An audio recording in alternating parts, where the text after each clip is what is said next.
If you've ever submitted a government contract proposal and you were wondering if you priced it right, you're not alone. You boys lowballed the shit out of your competition.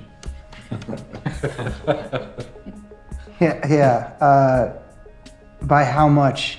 You guys came in $53 million lower than the nearest competition.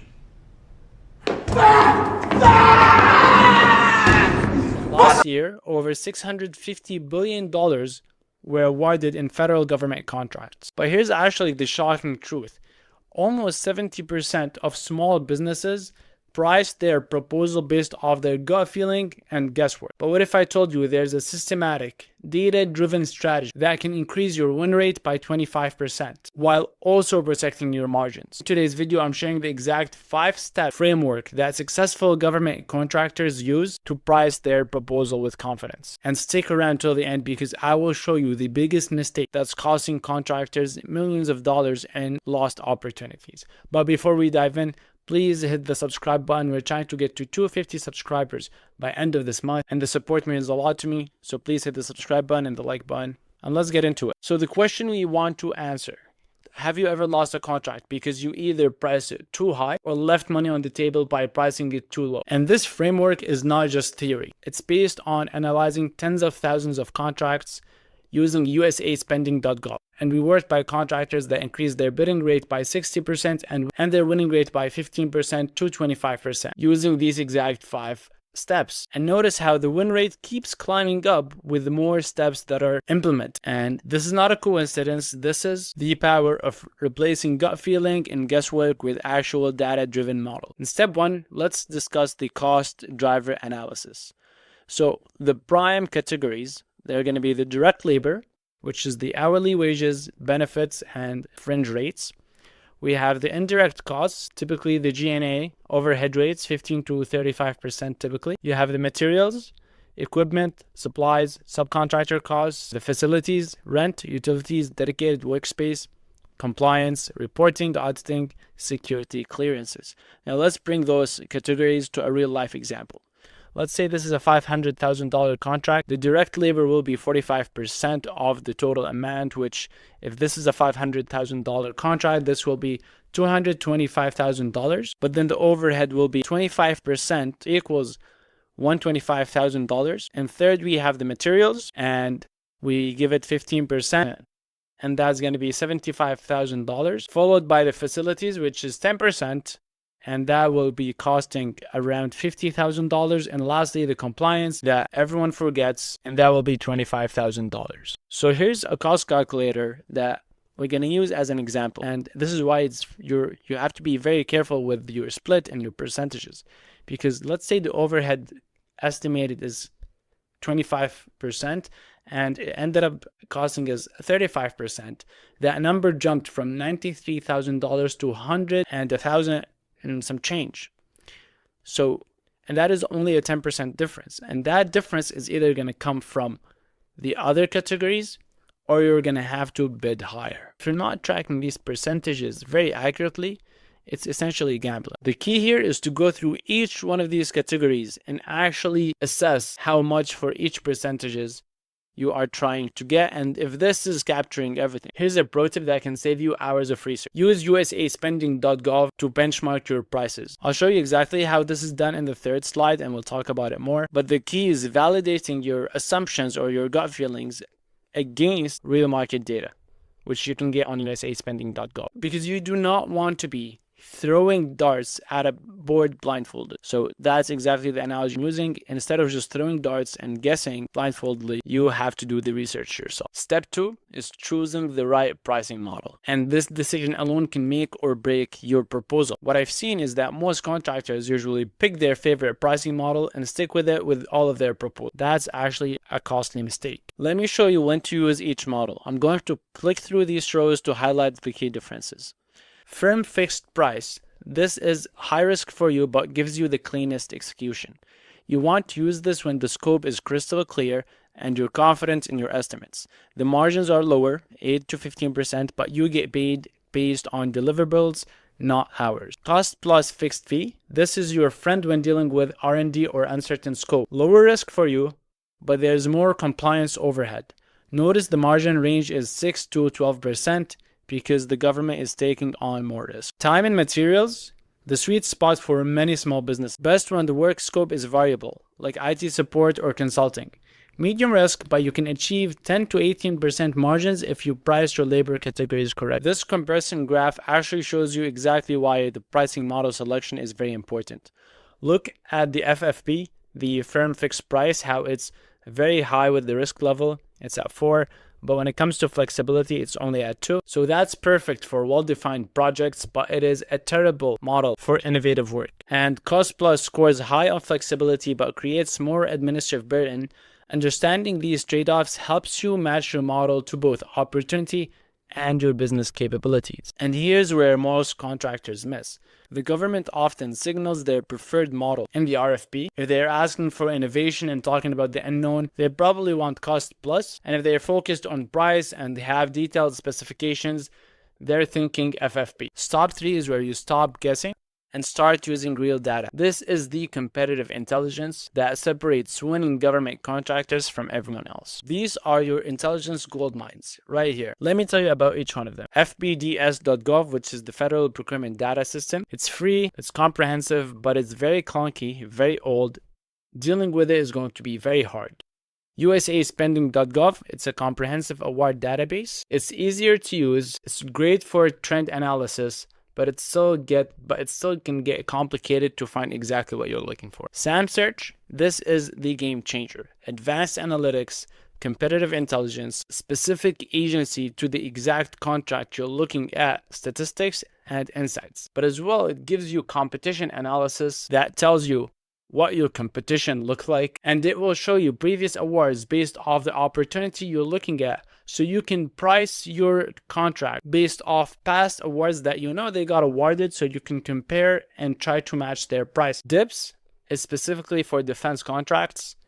And lastly, agency websites that they have past performance reports that is also included in SAMSearch and is also included in USA Spending.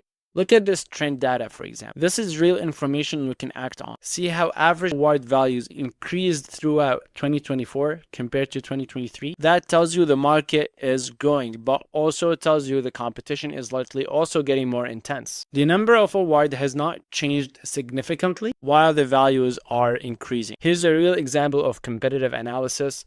Notice how different agencies have completely different patterns. This level of analysis takes around 2 hours for every opportunity, but it can save you from wasting weeks on proposals you'll never win. And if you're using tools like SAMSearch, it doesn't actually need to take you 2 hours. It'll take you a lot less since all the information is provided to you right there for every contract you're looking at.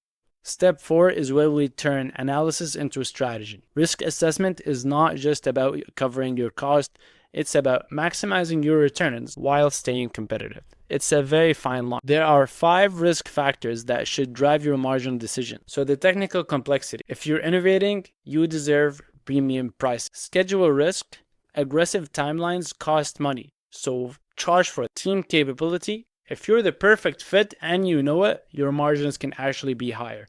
The government is not always awarding the lowest price. They're also awarding the highest quality for the lowest price. They value the value. So you can play with your margins if you are the perfect fit. Regulatory burden. Compliance is not free. It's actually very expensive. So factor it in. Client relationship. New agencies are riskier than existing relationships. So if it's your first time bidding, you're still early on, you should probably lower your margins compared to if you have a very good relationship with the agency and you have a lot of past performances. Here's where it's getting practical.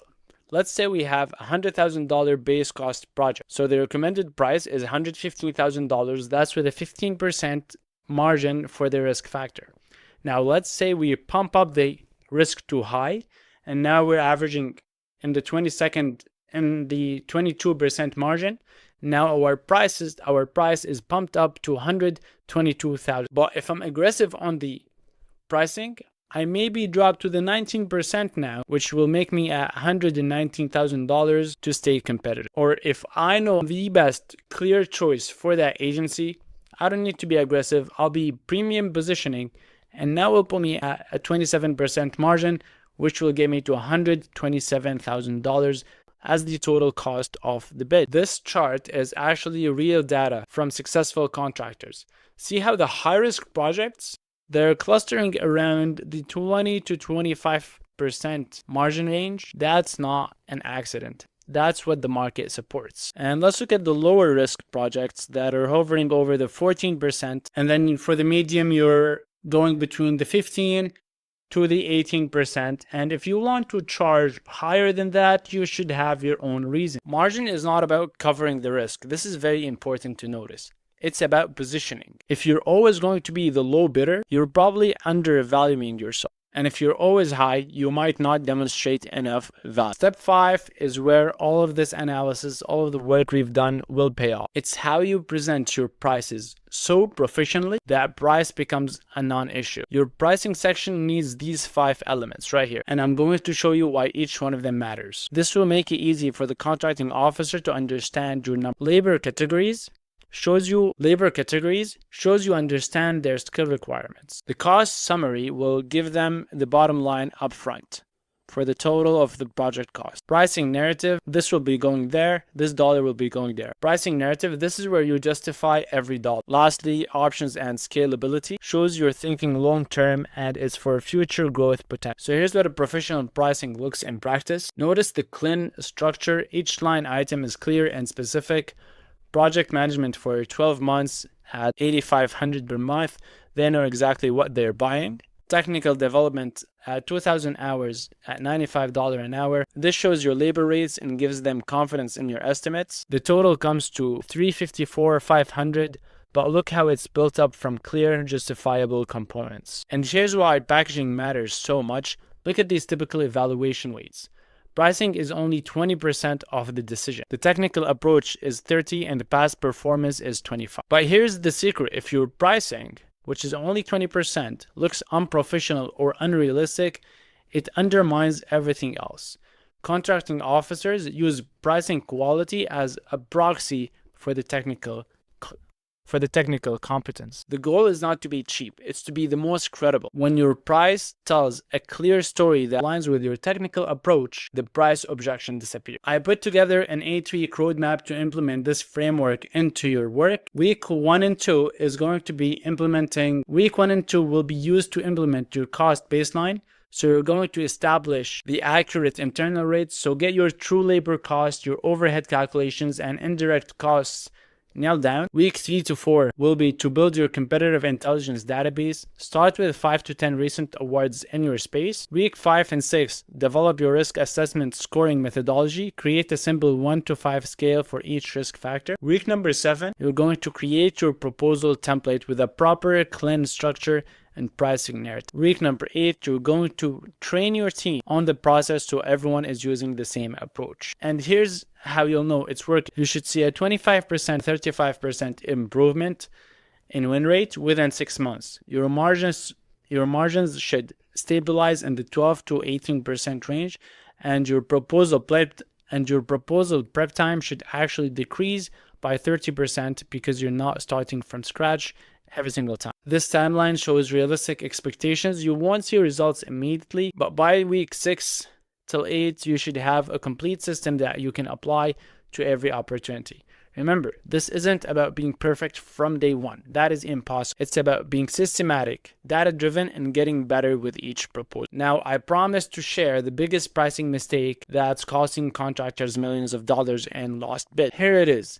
Treating every opportunity the same. Most contractors have one pricing model, one margin target, and one proposal format. They're bringing a hammer to every job they go to. Whether it needs a hammer or a screwdriver, they're still going to bring the hammer. However, the contractors who win constantly, they adapt their approach based on data and market intelligence. They use FFP for commodity work and cost plus for innovation. They charge 15% margins on low risk work and 25% margins on a higher risk work. They research every agency and understand their buying patterns and trends. If you're interested in any of the calculators or any of the resources I showed you earlier, please comment below and I will send them to you. And again, if you would like to try SAM Search to get you the best comprehensive market intelligence data to every contract you're looking at, you can check it below. And lastly, please subscribe to the channel once again with your biggest takeaway from this video or your more.